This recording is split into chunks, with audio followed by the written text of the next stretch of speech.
भाई, उठ जाओ प्लीज, हम भीख मांग रहे हैं भाई, उठ जाओ, निकल जाओ इस के नीचे से, निकल जाओ। और जो गुस्सा हुआ है मेलोडी की निकल जाओ उसके बाहर से बहन के। मैं यहाँ जस्टिफाई नहीं कर रही हूँ, सिर्फ ये कह रही हूँ कि क्या अगर गाली गलौज का इस्तेमाल हुआ तो क्या इस लड़की को जेल में होना चाहिए क्योंकि उसने प्रधानमंत्री के लिए अपशब्दों का इस्तेमाल किया। लेकिन इन ट्विटर हैंडल्स ने, ये जयपुर डायलॉग्स नाम का ट्विटर हैंडल है जो बाकायदा लड़कियों के खिलाफ हिंसा फैला रहा है, लड़कियों के खिलाफ बाकायदा नफरत फैला रहा है, उनको वल्नरेबल बना रहा है पब्लिक में कि अगर वो बाहर जाएंगी वो लड़कियां तो उनके लिए बिल्कुल खतरा है, वो बिल्कुल सुरक्षित नहीं है। विपक्ष के नेताओं पर, सामाजिक कार्यकर्ताओं पर, वकीलों पर, इन सब पर जिस तरह से भद्दी भद्दी गालियां दिन रात दी जाती हैं, गंदा माहौल तैयार किया गया, लेकिन कभी कोई कार्रवाई नहीं। लेकिन अगर एक लड़की ने एक शब्द कहा या दो शब्द कह दिए प्रधानमंत्री के खिलाफ तो उसकी जान को खतरा है, उसके माल को खतरा है और अब उसकी आजादी पूरे तरीके से खतरे में है क्योंकि उसके ऊपर केस दर्ज हो चुका है। राहुल गांधी ने एक बड़ा स्टैंड लेते हुए इस बात पर बोला है कि प्राइम मिनिस्टर मोदी और अमित शाह हमारी जेन ज़ी को धमकी नहीं दे सकते और धमकी देकर उनको खामोश करने की कोशिश नहीं कर सकते। बाकायदा अंग्रेजी में उन्होंने लिखा है PM Modi and Amit Shah, you can not threaten Gen Z into silence. नमस्कार, अपनी स्क्रीन पर आप ये चेहरा देखिए। मुझे पूरी तरह अंदाजा है ये चेहरा आपने एक नहीं बहुत बार आपने देखा होगा क्योंकि उस चेहरे को बदनाम करने की इतनी बदतरीन कोशिश की जा रही है और आखिरकार इस लड़की पर अब बाकायदा मुकदमा दायर किया जा चुका है, एफआईआर हो चुकी है इस लड़की के ऊपर। लेकिन अगर एफआईआर नहीं भी होती तो आप यकीन जानिए कि अगर ये पब्लिक में निकलती तो इसकी पूरी संभावना थी, पूरी आशंका थी कि इसको लिंच किया जा सकता था क्योंकि जिस कदर भयंकर तरीके से इस मासूम लड़की के खिलाफ, इस लड़की के खिलाफ नफरत और हिंसा फैलाई गई है। तथाकथित जो दक्षिणपंथी ट्विटर हैंडल्स हैं, इसके अलावा जो भाजपा और आरएसएस के सीधे सपोर्टर्स हैं और कंगना रनावत जैसे लोग जो ये कह रहे हैं कि हिंदू लड़कियां कितनी बेशर्म है और वो क्या क्या करती हैं और गटर जनरेशन है, लेकिन इन ट्विटर हैंडल्स ने, ये जयपुर डायलॉग्स नाम का ट्विटर हैंडल है जो बाकायदा लड़कियों के खिलाफ हिंसा फैला रहा है, लड़कियों के खिलाफ बाकायदा नफरत फैला रहा है, उनको वल्नरेबल बना रहा है पब्लिक में कि अगर वो बाहर जाएंगी वो लड़कियां तो उनके लिए बिल्कुल खतरा है, वो बिल्कुल सुरक्षित नहीं है। इस लड़की के खिलाफ एक नहीं बल्कि 1000 ट्विटर हैंडल्स ने लगातार कैंपेन चलाया और आखिरकार अब नोएडा पुलिस ने उसके खिलाफ मुकदमा दर्ज कर लिया है। आप सोचिए कि कौन सा ऐसा कानून है। पहली बात तो उसने जुर्म क्या किया? जुर्म ये किया कि सीजेपी के प्रोटेस्ट में उससे हिस्सा लिया। हिस्सा लेने के बाद दौरान उसने जो बयान दिया उसमें कई गाली गलौज की भाषा थी। जाहिर है आप या मैं कोई भी सभ्य व्यक्ति गाली गलौज का समर्थन नहीं कर सकता, हम इसको सपोर्ट नहीं कर सकते। गाली गलौज के इस्तेमाल के बगैर भी आंदोलन या इंकलाब लाया जा सकता है, लेकिन जेनजी का ये अपना अलग तरीका है, उसका अपना एक अलग गुस्सा है। मैं यहाँ जस्टिफाई नहीं कर रही हूँ, सिर्फ ये कह रही हूँ कि क्या अगर गाली गलौज का इस्तेमाल हुआ तो क्या इस लड़की को जेल में होना चाहिए क्योंकि उसने प्रधानमंत्री के लिए अपशब्दों का इस्तेमाल किया। दोस्तों, जहाँ मैं आपको बताता चलूँ, इन जैसे सहाबियों को सलाम है जो मोदी की दहशतगर्द हुकूमत के खिलाफ डट कर खड़े हो जाते हैं और सच का साथ देते हैं। बीजेपी की गुंडागर्दी से डरते नहीं हैं, इनको जान की धमकियाँ भी दी गई हैं, इनकी फैमिली को भी डराया गया है, लेकिन ये सहाफ़ी सच का साथ देते हैं।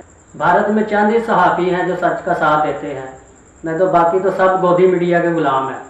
सलाम है इन सहाफ़ियों को जो अपनी जान की परवाह किए बगैर सच का साथ देते हैं।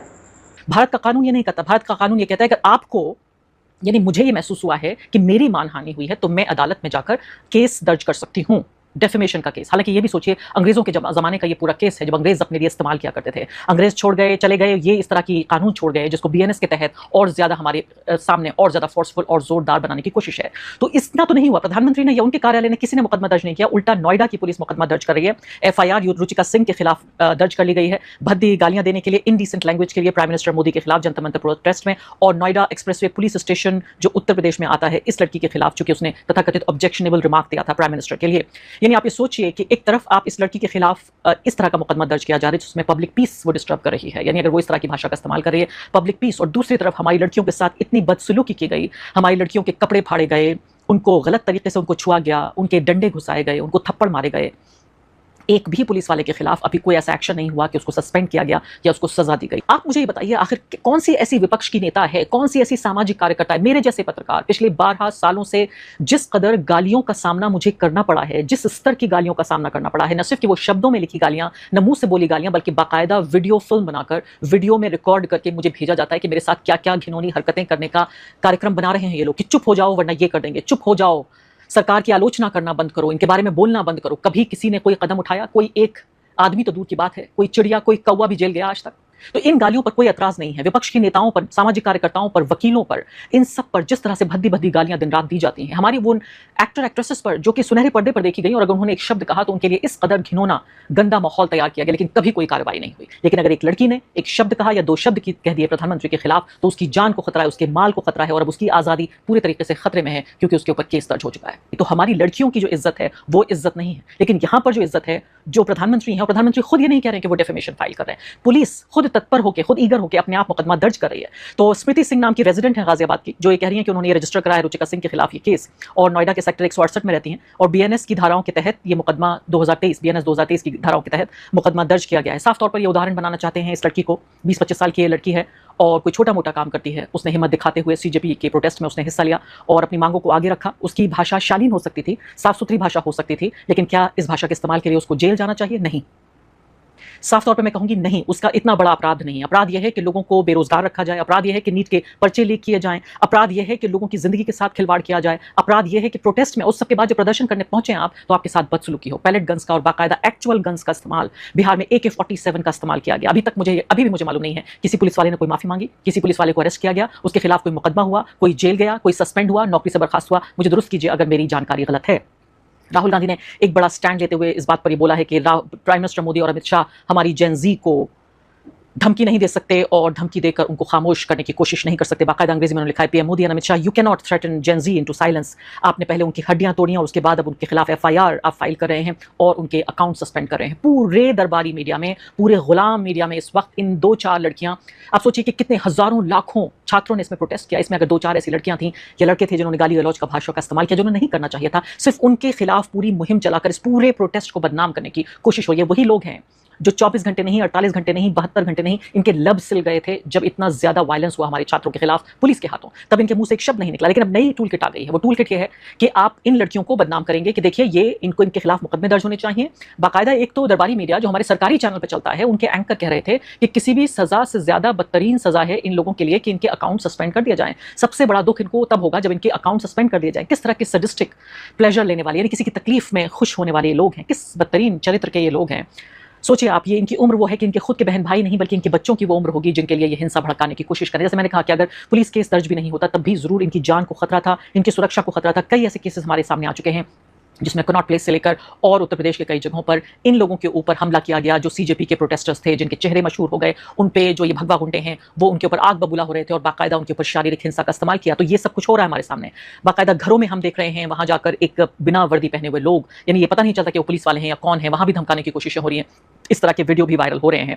राहुल गांधी आगे कहते हैं, you are India's past, be careful about how you treat India's future. आप भारत का इतिहास हैं, आप इस मामले में आपको सावधानी बरतने की जरूरत है कि आप भारत का भविष्य कैसे बनेंगे। और आप सोचिए, नरेंद्र मोदी, अभी कुछ ही घंटे की पहले बात है, फ्रेंड्स नाम का जो गाना, एक पुराने जमाने का जेन एक्स का गाना हुआ करता था, उस गाने को निकालकर और जेन ज़ी को लुभाने की कोशिश कर रहे थे कि कैसे उन लोगों से मुलाकात कर रहे हैं, कैसे उनको बताने की कोशिश कर रहे थे कि उनकी उम्र जो भी हो लेकिन उनके दोस्त हैं, उस पर फ्रेंड्स लिखा हुआ था। और सेल्फी मोड में आधी रात को नरेंद्र मोदी जी का आजकल वीडियो अक्सर आया करता है। कल रात को भी उनका एक वीडियो आया था कि सख्त कानून हमने नीट पे बनाया है, हम इस मामले में बिल्कुल गंभीर हैं। चलिए हम भी देखते हैं आपके कितना आप वॉक द टॉक करेंगे, जो बात आप कहते हैं उस पर कितना अमल लाएंगे, हम ये देखेंगे। लेकिन जरूर ये धमकी, ये पूरा डर का जो साम्राज्य है समाप्त होना चाहिए। और नरेंद्र मोदी को इसके बाद भी उनको जरा अक्ल नहीं आई है, उनके सलाहकारों को अक्ल नहीं आई है कि ये बताएं कि जेन ज़ी अलग तरह की जनरेशन है।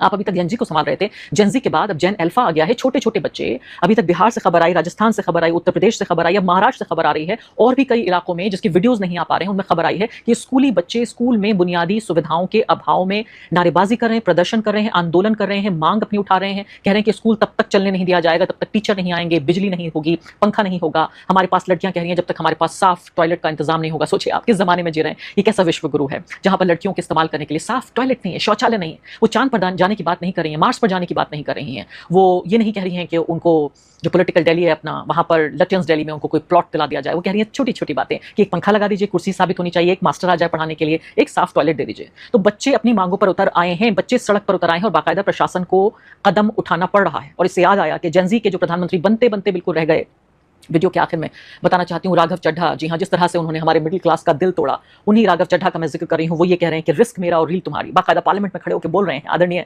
सदस्य, और कह रहे हैं कि जो कानून बन रहा है उसके कानून ज़्यादा महत्वपूर्ण है बजाय इसके कि जो लोगों के मरे हुए पॉलिटिकल करियर्स हैं, खत्म हो चुके पॉलिटिकल करियर्स हैं, उनको रिवाइव करने की कोशिश कर रहे हैं। आप सोचिए हमारी आंखों के सामने कैसे इस व्यक्ति ने एक पूरी नस्ल को, एक पूरी जनरेशन को किस तरह से धोखा दिया। बहुत सारे ऐसे लोग थे, आप यकीन जानिए, जो सिर्फ पॉलिटिकली रीजंस की वजह से, कोई बीजेपी के कांग्रेस के लोग नहीं थे, जो दिल से लोग राघव चड्ढा को पसंद करते थे, दिल से लोग समझते थे कि ये व्यक्ति बदलाव लाना चाहता है, दिल से ये समझते थे कि ये व्यक्ति आगे चलकर शिक्षा मंत्री बन सकता है और भी कुछ बन सकता है। लोगों ने यकीन कर लिया था इस शख्स की जो अदाकारी है उसको वो असली समझ बैठे थे, ये जो अभिनय था उसको हकीकत समझ बैठे थे। आज व्यक्ति देखिए कैसे न सिर्फ कि वो खुद बल्कि आम आदमी पार्टी के कई सांसदों को लेकर और पार्टी को तोड़ दिया उन्होंने पूरे तरीके से। तो वही बात जो कहा जाता है कि सब मिले हुए हैं, सब बिके हुए हैं, अक्सर मैं इस बात और इस वाक्य का विरोध करती हूँ कि ऐसा शायद नहीं कहना चाहिए, लेकिन राघव चड्ढा जैसे लोगों को देखकर तो यही लगता है वाकई कि सब मिले हैं और सब। अगर इस तरह की मज़ीद आप वीडियो देखना चाहते हैं तो हमारे चैनल को सब्सक्राइब कर लें और वीडियो को लाइक कर दें और अपनी राय नीचे कमेंट बॉक्स में लाजमी दिया करें।